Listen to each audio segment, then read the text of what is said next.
കർത്തനെയത്ര അനുഗ്രഹങ്ങൾ അയ്യോ നഷ്ടമാക്കി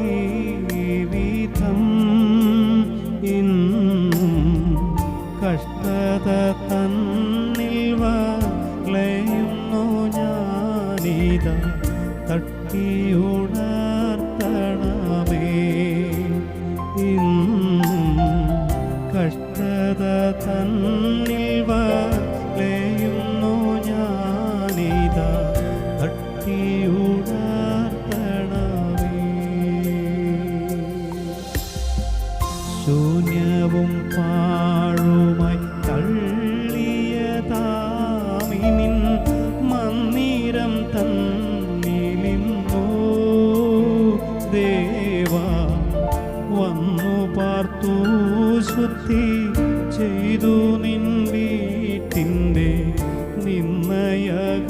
നിന്നയകത്തണമേ ദേവാ വന്നു പാർത്തു ശുദ്ധി ചെയ്തു നിൻ വീട്ടിൻ്റെ നിന്നയകത്തണമേ.